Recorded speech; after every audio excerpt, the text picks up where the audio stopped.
Hello friends, आज आम शिक्षा संवाद विज्ञान विभाग आमर पार्ट 2 बा सब्जेक्टिव क्वेश्चन देखा। आम किसी डिस्कसन करवानी, केवल माने बुझे चेष्टा करवा जे कौ प्रकार क्वेश्चन संवाद वाला आमको दौरान है। ये सब क्वेश्चन तुम माने तुम टेस्ट पेपर भी पाइज आर आंसर भी मुझे तुमको शो करदेवी। तुम स्क्रीनशॉट नहीं पढ़ी पार है।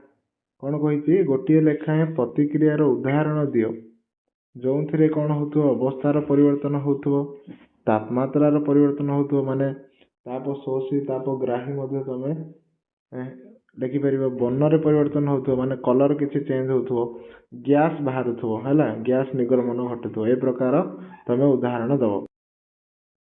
हाइड्रोजेन एवं ऑक्सीजन गैस मध्य प्रतिक्रिया घटिले जल उत्पन्न हुए है। ये है एक माने अवस्था परिवर्तन। तापर रंगर परिवर्तन आंसर देछि।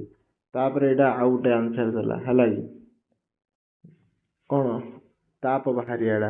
तापर घर तार आंसर देछि है कि सबुतिर गोटे गोटे एटा टिके माने +2 आमर सीएचएससी लेवल हो गला। सीएचएससी रे मध्ये एमिति सब पचारे है कि प्रतिफलन नियम द्वय को लेख है। आउ समतल दर्पण रो प्रतिबिंब प्रकृति संबंध लेख। प्रतिफलन नियम दुटा लिखियो है। आ समतल दर्पण रे प्रतिबिंबर प्रकृति माने उल्टा देखा कि आभासी देखा, आकार समान रही कि सान बड़ हम सब लिखियो। आ गोटे कौन क्वेश्चन देला पीएच स्केल कौन, पीएच रो परिवर्तन दांत उपर की प्रकार प्रभाव पकाई थाए। ए क्वेश्चन टा को मु मोर अलगा वीडियो रे माने सब डिटेल रे सब पॉइंट बाय पॉइंट माने 0 ରୁ 7 कौन, 7 ରୁ 14 कौन, क्षार कौन, अम्ल कौन सब किसी बुझे है। दांत उपर भी बुझे है। आम दांत रे सब खाया जिन लगी जाए से माने कीटाणु होगी सब आम दांत क्षय होता है। पीएच पाटर पीएच 5.5 ରୁ जदि कमिला ना क्षय हवा आरंभ हम से है। सेमती आउ गोटे क्वेश्चन कौन, धातु अम्ल सह प्रतिक्रिया कले कौन हुए। एल्युमिनियम रो लघु हाइड्रोक्लोरिक एसिड आ लघु नाइट्रिक एसिड सहित प्रतिक्रिया हेले कौन हुए, ताको समीकरण सहित लिखिकी समतुल करिवो है। ये देइछि है। धातु अम्ल सह प्रतिक्रिया कले लवण हाइड्रोजन गैस हुए है। एल्युमिनियम संगे HCl मिसेला लघु हाइड्रोक्लोरिक एसिड कौन है लिखिला। नाइट्रिक एसिड मिसेला HNO3 है। तापर पचारा गृह विद्युत परिपथ समांतर संजोग कौन पे करा जाए है। पंक्ति संजोग कौन पे करा जाए नहीं। बुझीपार तो 3 मार्क क्वेश्चन टा 3टा पॉइंट कला क ख ग। सेमती ताप उत्पादी प्रक्रिया क्या कहते ताप बाहर जो समीकरण रासायनिक प्रतिक्रिया रे है। तार गोटे उदाहरण भी देला।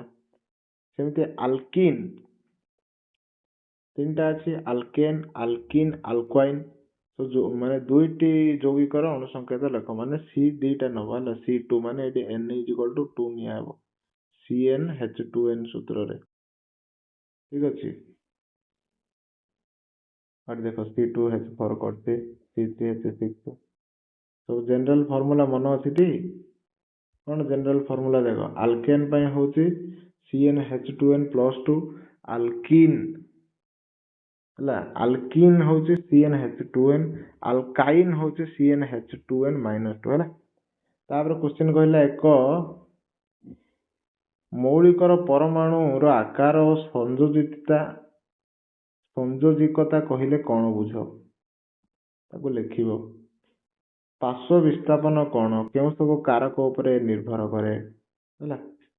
जदि पृथ्वी चारिपटे कौन सी वायुमंडल नथांता तेबे आकाशर रंग कौन होता कहीं है। एक विद्युत प्रवाही परिवाही निकट रु दूर को गले चुंबकीय क्षेत्र तीव्रता बदली जाए कौन पे बुझाओ है। स्वभोजी पोषण क्या कह जाए, क्यों उपाय ये संपादित हुए स्वभोजी पोषण। मनुष्य श्वासनली गठन बुझाओ है। से कटरिका जाए जो सब ब्रंकाई थाए से सब जिनस लिखियो। क्यों कारण जलर परिवहन रे मूलज ଚାପର ବିଶେଷ ଭୂମିକା ନଥାଏ କହିଲା ହେଲା,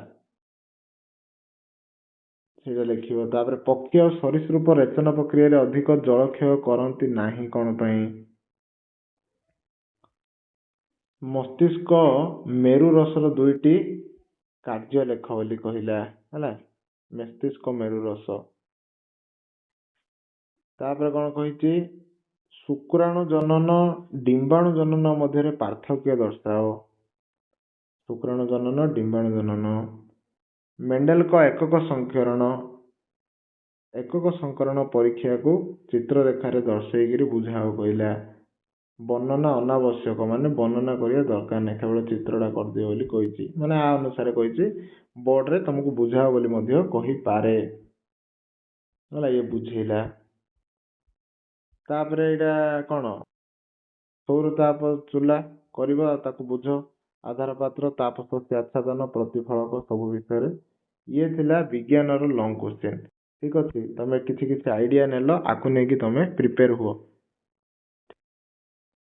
ପୁଣି ଆମେ ମିଶିବା ନେକ୍ସଟ ଭିଡ଼ିଓରେ। ଯେଉଁମାନେ ସବସ୍କ୍ରାଇବ କରୁନାହାନ୍ତି ସବସ୍କ୍ରାଇବ କରନ୍ତୁ, ଆଉ ଯେଉଁ ତମମାନଙ୍କୁ ଯାହା ବି କିଛି ରିକ୍ୱାରମେଣ୍ଟ ରହୁଛି ତାକୁ ନେଇକି କମେଣ୍ଟ କରନ୍ତୁ। ତୁମ ପାଖରେ ଭିଡ଼ିଓ ପହଞ୍ଚିଯିବ, ଆଉ କମେଣ୍ଟ କଲେ ଶୀଘ୍ର ରିପ୍ଲାଏ ବି ମିଳିବ।